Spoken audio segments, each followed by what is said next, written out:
Hello lovely people and welcome to the July vlog. In this video I'll take you with me to learn about oysters on a summer cycle around Edinburgh and to the Edinburgh Climate Festival. But first I just wanted to start with some clips of one of my flower beds which I think looks like a beautiful mess in the best sense. Mixed amongst the heuchera, totally tangerine geum, geranium, black lace elder and aquilegia is herb bennet, also known as wood avens or geum urbanum. It's decided to establish itself in the flower bed and you can spot it by its yellow buttercup-like flowers. It's a native perennial of British woodland and shady areas and an RHS plant for pollinators. The flowers attract the St. Mark's fly, beetles and hoverflies. Caterpillars of the ribboned wave moth and the grizzled skipper butterfly use the leaves of the plant as a food source, so you can see that it has a huge amount of value to wildlife as well as being joyful to look at.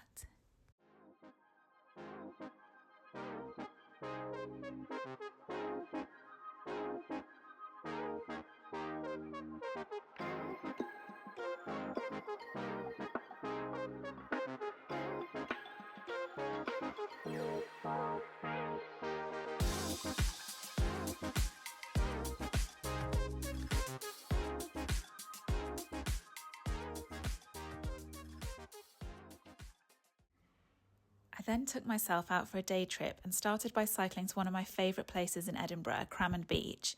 I went to visit a stall set up by Restoration Forth. Restoration Forth is a major marine restoration project aiming to restore 30,000 native oysters and 4 hectares of seagrass meadows into the Firth of Forth. The focus of the stall was to inform the public about the European flat oysters they are reintroducing and to explain how we could carry out oyster surveys on the beaches around the Firth of Forth by counting any washed up oysters within a 10 by 10 metre square. Since the Forth oyster bed had been fished to pretty much near extinction by the end of the 19th century, it's most likely that these oyster shells are over 100 years old. The surveys will help the project better understand the relationship between the shells on the shoreline and historical or potentially maybe small existing shell beds. I'm aiming to do one of these surveys when my nephews come to visit, as I think they'll enjoy helping me hunt for oyster shells on the beach. Before humans decimated it, the Forth was once home to one of the largest oyster beds in Europe. If the reintroduction works, then there will be massive benefits to the water quality, biodiversity and cultural value within the Forth area. Like beavers, oysters are ecosystem engineers and provide a myriad of benefits to their environment. These include the fact that they store carbon, which would help in the fight against climate change. They filter up to 200 litres of water a day, which improves water clarity and quality and would help underwater plants such as seagrass to access more sunlight. They also create complex reef structures which provide habitats for other marine species, increasing biodiversity within the water. It feels so exciting to have this rewilding project happening on my doorstep, and I'm excited to start contributing to it with the hope that these amazing creatures flourish once again in their Scottish home. As you can see, we've set off on a cycle ride beside Cramond Beach. This is one of the best places to cycle in Edinburgh as the views are epic and the path is super wide, so there's plenty of space for cyclists and walkers.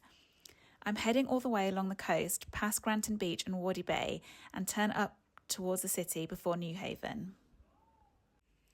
I'm headed towards the Edinburgh Climate Festival, but before I get there I must remember to stop for cake along the way because I'm feeling pretty peckish. A lot of the cycle paths beyond Newhaven used to be railway lines and they provide a safe lifeline for Edinburgh cyclists. You'll be able to see that tunnels and bridges over the path hint at the history of these routes.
Now it's time for cake, and I decided to stop at a vegan cake shop called Missy's on Buccleuch Street, just next to the Meadows, and I went for the carrot cake, and it was so delicious.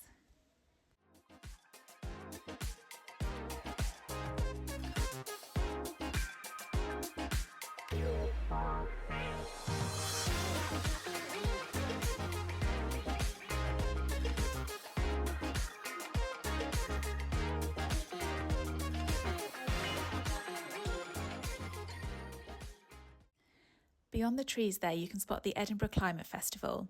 It's been running since 2016, and its purpose is to raise awareness of the climate crisis and to increase public knowledge about the importance of adopting a more eco-friendly lifestyle.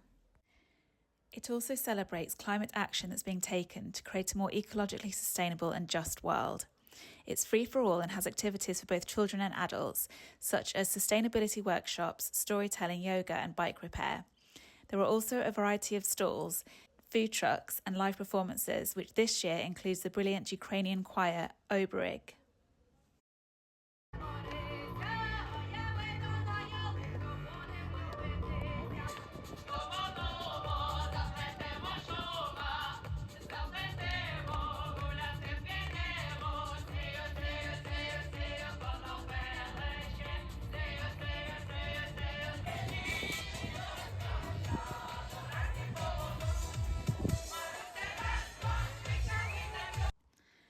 There was also an amazing e-waste sculpture of a life-size basking shark called Betty by Edinburgh artist Jonathan Elders. Its aim is to illustrate the insane scale of Scotland's electronic waste problem. Basking sharks are native to Scottish waters, and Elders chose this humongous fish as a metaphor for humans' appetite for the latest tech, consuming without thinking about the consequences, as these creatures swim around with their mouth open, endlessly feeding. Betty was made using discarded electronic waste from a facility in Scotland, including more than 200 water cooler panels and keyboards. Much of our e-waste is actually sent to other countries, and when Betty is plugged in, a video screen shows footage of a worker with no protective equipment in Côte d'Ivoire who is processing European e-waste. This highlights how we need to do much better and become more sustainable when it comes to producing and processing our e-waste. I hope you enjoyed coming with me on my Edinburgh Restoration and Climate Festival adventure, and I'll see you soon for more wild journeying in August.